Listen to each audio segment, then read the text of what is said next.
I woke up to the sound of birds chirping and the sun rising over my ranch. It should have been a peaceful morning, but as I stepped outside, I saw her, my worst nightmare. HOA Karen, standing proudly in front of my driveway in her massive black SUV. She had a smirk on her face like she owned the world, and I could feel my blood boiling. The entire neighborhood knew her as a terror, always finding ways to make life miserable for anyone who stood out. And today it was me. I walked closer, and she didn't even flinch, as if she knew I couldn't do anything. She folded her arms and said, "Oh, did you forget that your little ranch has rules?" I smiled through gritted teeth and said, "I know the rules, but I also know the limits of patience." She laughed and slammed the car door, making it echo through the morning air. I knew I had to act fast. I called my ranch hand and whispered a plan. We both knew she had no idea what was coming, but I had to think through every detail, because one wrong move and it could all backfire. I walked around the SUV, examining every angle. I felt the weight of the log loader behind me, a massive 10-ton machine that could crush anything. And it wasn't just a tool, it was justice waiting to happen. I went back to my porch, grabbed my binoculars and watched her. She was talking on her phone, probably calling her HOA friends, trying to get reinforcements. I couldn't let her win. I needed to teach her a lesson. She wouldn't forget the ranch had always been my safe space, and she was trying to take it away. I remembered the times she complained about my fence, about my garden, about the noise of my cattle, and now she thought she could block my only access. I couldn't let this slide. I started the engine of the log loader, and the rumble echoed through the fields. She turned and looked at me, and I could see confusion on her face. She probably thought I was bluffing, but I wasn't. I drove slowly toward her SUV. She called the police, saying something about harassment. But I didn't care. The moment of truth was here. I grabbed my radio and whispered to my ranch hand, ready to lift it. She nodded. I positioned the loader perfectly under the SUV. I could feel the adrenaline coursing through my veins. This was more than revenge. It was about respect, about showing that no one could mess with me on my land. I pushed the lever, and slowly the SUV started lifting off the ground. I could see her eyes widen and her hands tremble. She screamed at me through the windshield, asking what I was doing, and I shouted back, "Do you really think you can control my life?" The neighbors came out of their houses, whispering and pointing. They had never seen anyone stand up to Karen like this before, and a few even recorded videos for evidence. My heart was racing, and I asked myself mid-action, have you ever been pushed so far that you had to fight back? Because this was it. This was the moment where I took control. She tried to unlock the car to get out, but I made sure the loader kept it suspended. I felt the weight of justice in my hands, and the morning sun reflected off her terrified face. It was a beautiful, terrifying sight, and I knew this would send a message that no one could block my ranch drive. Without consequences, I took a deep breath and remembered why I owned this land. It was my sanctuary, my legacy, and no one, especially Karen, could take it from me. I lowered the loader just enough to tilt the SUV onto the muddy driveway, crushing the tires and bending the frame. She screamed and tried to call for help, but the sound was muffled by the engine. She was trapped, and I could finally walk away, knowing I had regained control of my ranch. I went back inside and watched from the window. As she tried to get free, the neighbors whispered among themselves, and I knew the word would spread, that today the ranch owner had had enough and no HOA. Karen could ever think she could intimidate me again. This was just the beginning, and little did she know the real lesson was about to unfold. The whole town woke up to rumors and videos and messages blowing up everyone's phones. I sat on the porch with my coffee and watched the screen. The footage of the SUV being lifted and crushed had gone viral in our neighborhood and beyond, and my phone would not stop buzzing. Some people sent angry messages, some people sent applause, and some sent warnings. The HOA president called my number and left a threatening voicemail about trespassing, about property damage, and about consequences. Listened to it once and then deleted it, knowing that words without action were empty. The sheriff arrived in a polite uniform and a polite smile and asked me to come down to the station to give a statement. I went, because I had nothing to hide, and because I wanted to make sure my side was heard. He asked me to describe exactly what happened, and I told him calmly about the SUV, the blockade, and the fear I felt when my access to the outside world was threatened. He nodded and said we would look into it, but I could tell he had heard far worse and that paperwork would be slower than the anger brewing in the HOA office. Meanwhile, Karen was busy calling every council member she knew and posting a polished version of the story online. She edited the clips and made sure the angles made her look helpless and made sure no one could see the provocations that had led to her sitting in the middle of my driveway. She filed a complaint against me and demanded compensation for emotional distress and damage to her vehicle. Her lawyer used the language of rights and regulations and made sure to mention fines and public embarrassment. I read the legal notice with my hands steady and my jaw set. It looked official and heavy, but on the ranch we had weathered storms and shady lawyers before, and we had a different kind of justice that started with truth and proof. I pulled together the footage from my security cameras, the neighbor who had filmed on his phone, and the timestamps. From the loader that showed my movements, everything lined up and told the real story. I printed copies and put them in a folder, ready for whatever came next. The neighbors were divided. Some said I was reckless and that 2 wrongs did not make a right.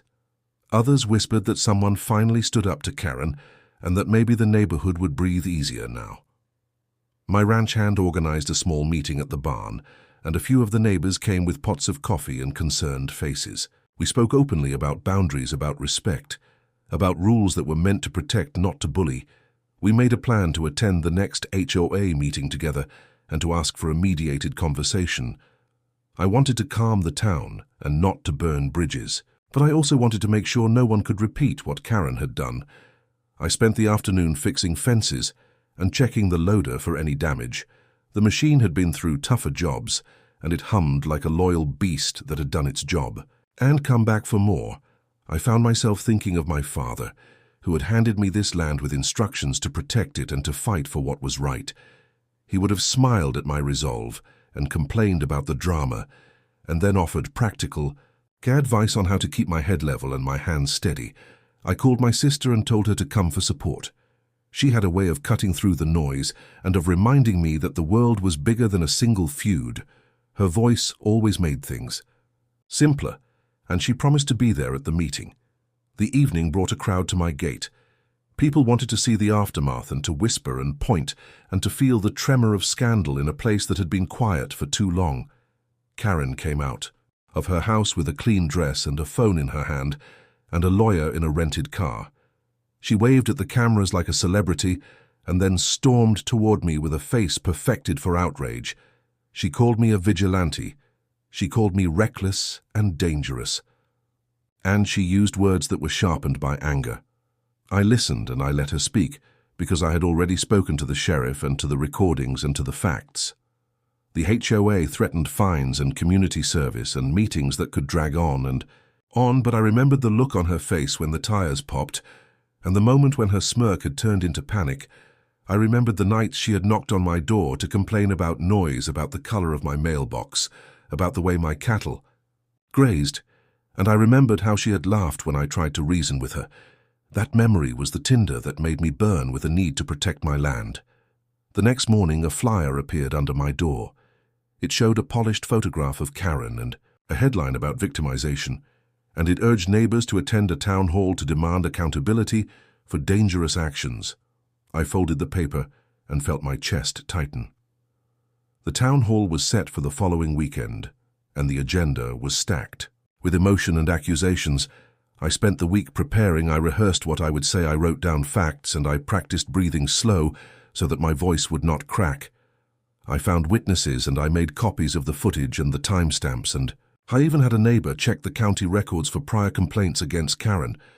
There were patterns and they were ugly. Patterns of petty reports of boundary pushing and of using rules as weapons. I organized my defense around truth and around the principle that no one could take away access to life on my ranch without consequences. The day before the town hall, my loader would not start. I opened the hood and brushed off dust and oil, and I found a wire had been cut.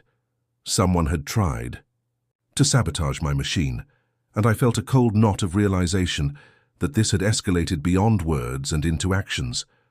The timing could not be a coincidence, and my list of suspects included everyone who had motive to stop me from coming to the meeting. I fixed the wire with patience and tools, and a steady hand, I thought of how easily a simple act of sabotage could turn violent or tragic, and I was grateful that this time it had only been a severed connection and not something more dangerous. I called my sister and told her about the wire, and she said, "Calm down and come over, and we will show them we are not afraid." The town hall was packed with faces from every street in town, and the air smelled like coffee and tension. Karen arrived, with a polished face and a binder, and a plan to make me look like the aggressor. Her lawyer spoke in a way that made everything sound reasonable, while the truth behind the scenes looked like a tangle of small cruelties. Finally, they called my name, and I stood and walked to the front, and I felt the room hold its breath. I showed the footage and the timestamps and the neighbor recordings, and I told the story exactly as it had happened, and without flair, the room erupted in whispers. And then, in a voice from the back that said, "Finally, someone stood up," and then from somewhere else a slow clap that started to gather strength. It was not unanimous, but it was loud enough to change the mood. Karen tried to interrupt, and her lawyer tried to object, but the moderator asked for decorum and asked for facts, and the facts were on my side. The meeting ended with no fines and with a decision to form a committee to review HOA policies about blocked access and about harassment. The committee would include neutral members and would meet within 30 days. This felt like a small victory, and as I walked out, I felt the weight of eyes and cameras and opinions following me. I had won for now, but the fight was far from over. Little did anyone know that in the shadows, someone was already drafting a private complaint that could carry more than legal teeth, and that someone was watching my property line with the kind of patience that meant trouble for Chapter 3. The days after the town hall felt deceptively calm on the ranch, but I knew deep down that Karen was planning her next move. I woke up early to the sound of birds and the faint hum of the loader in the yard, but the unease in my chest told me that this peace would not last. I checked the perimeter cameras and noticed unusual activity shadows moving near the gates, footprints in the mud that did not belong to my ranch hands, and a subtle scrape along the fence line. I knew immediately that Karen had not given up, and that she was testing me, waiting for a reaction. I poured coffee and walked along the driveway, watching the sunrise and imagining her smirk on the other side of town. I thought about the past weeks, how she had blocked my driveway, and how the neighbors whispered when they saw the SUV suspended above the mud, and I remembered the thrill and fear in her eyes as the 10-ton loader lifted the car into the air. I could still hear her scream and plead, and in that moment, I knew I had won a battle. But the war was not over. I started inspecting the ranch machinery, every lever, every hydraulic line, and every bolt on the loader, because I realized that if she tried sabotage again, I had to be ready. I called my sister, and she arrived with a thermos of coffee and a notebook, and together we began to map out possible strategies in case she attempted to block the drive again or cause more damage. We noted camera angles, positions of neighbors who could help, and even backup locations for the loader in case she tried to trap me. She laughed nervously and asked, "Do you really think she will try again?" And I smiled and said, "Only fools underestimate what desperation can make a person do." I made a checklist of potential threats and double-checked the gates and locks, and even spoke with a few neighbors to gauge their awareness. We discussed creating a neighborhood watch to prevent her from escalating further, and I realized that part of revenge was not just action, but preparation and foresight. The next morning, Karen appeared at the end of my driveway.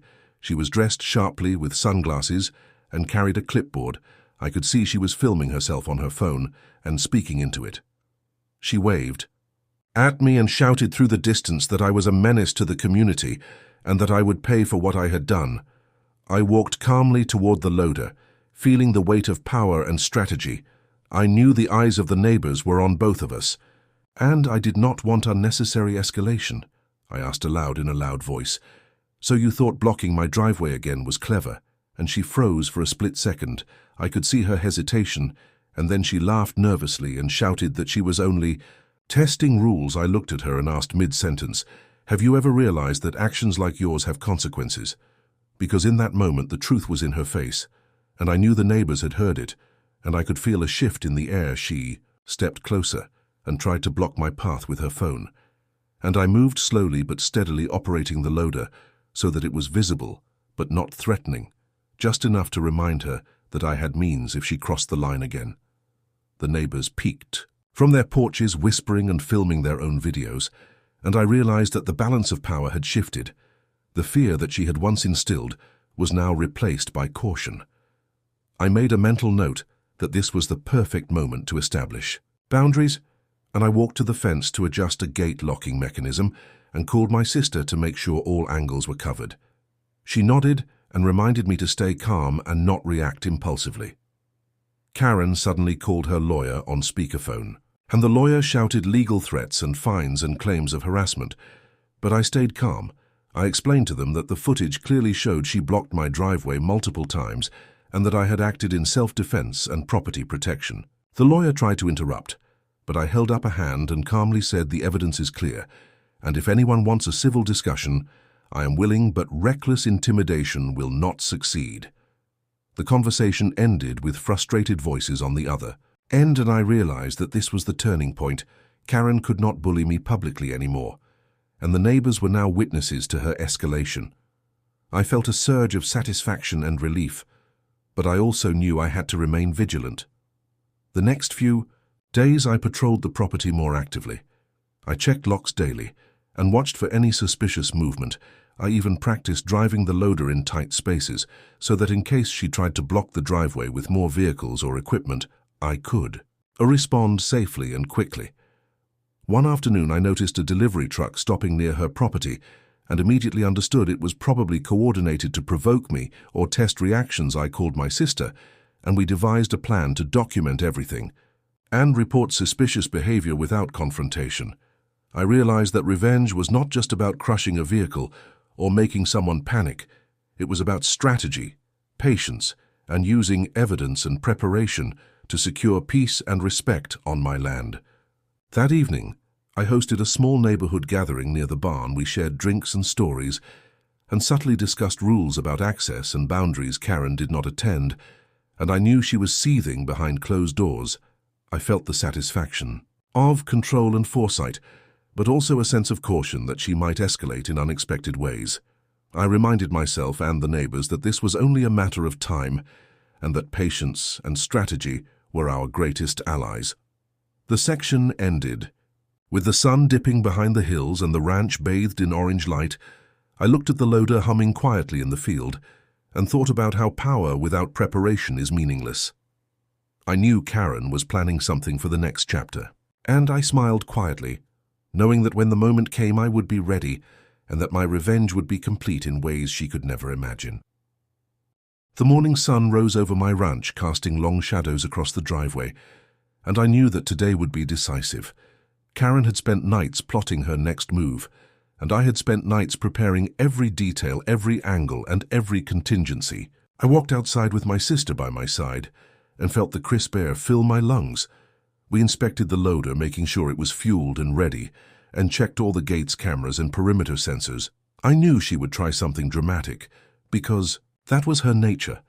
She thrived on confrontation and public spectacle, and I had to be ready to respond with strategy and precision. Around mid-morning, I noticed a familiar black SUV pulling slowly toward the driveway. My heart raced, but I stayed calm. This was the moment she had been working toward. But now I held all the cards. I called my sister and whispered, "Stay behind and record everything."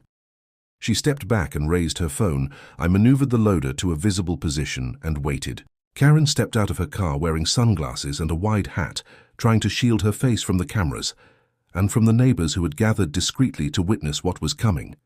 She waved and shouted accusations, calling me reckless, dangerous, and threatening to sue again. But I ignored her words and focused on the plan. I asked her calmly, "Do you really think blocking my driveway again is a smart idea?"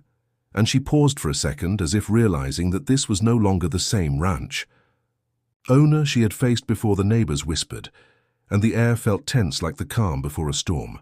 Suddenly she lunged toward the gate, trying to push it open to stop me from moving the loader, and I activated the machine, lifting it slowly and steadily so that the hydraulic arm hovered above the ground. She froze mid-step, and I asked aloud, "Have you ever underestimated someone who protects what is theirs?"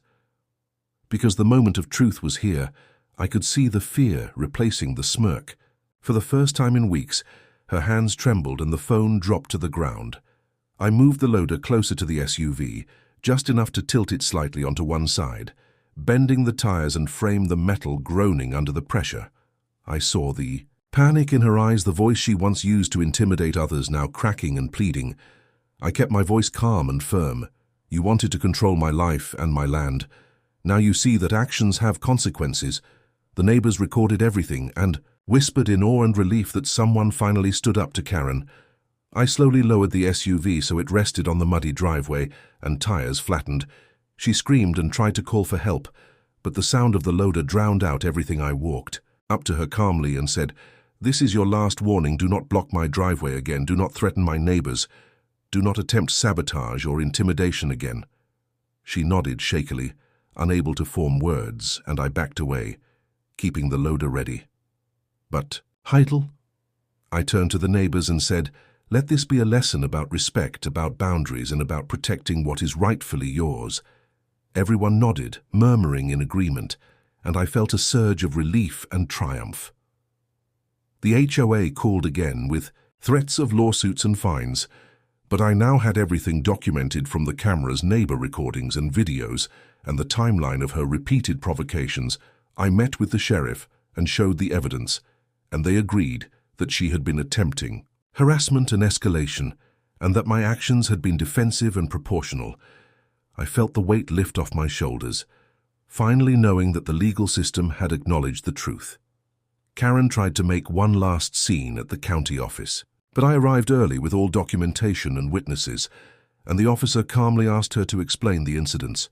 She stammered, and her carefully constructed story fell apart under the weight of facts and the recordings. The officers thanked me for my patience and professionalism, and the legal threats were quietly dismissed with a formal warning against her.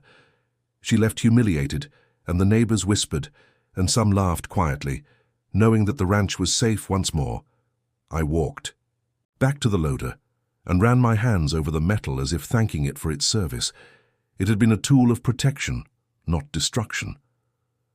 I looked over the fields, the cattle grazing peacefully, and the sun casting golden light across the fences, and felt pride and peace. I knew Karen would think twice before crossing me again, and that my land was secure for years to come. I sat on the porch with my sister as the wind rustled the trees and we watched the sunset, and I realized that revenge was not just about anger. It was about preparation, courage, and standing firm in the face of intimidation. I took a deep breath and whispered to myself that this chapter was closed and that the ranch was mine to protect forever. And for once I felt the weight of fear lifted, replaced by satisfaction and the knowledge that sometimes the only way to defend what is yours is to face the challenge head-on with patience, strategy, and unwavering resolve.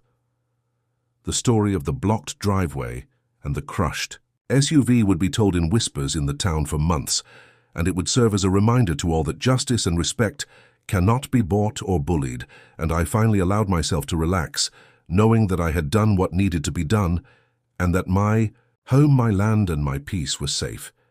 Karen had lost control and I had reclaimed it completely, and the ranch was once again a place of calm and strength, and the neighbors who had doubted me now nodded in respect, and the loader sat quietly in the yard, a silent guardian of everything I had fought to protect.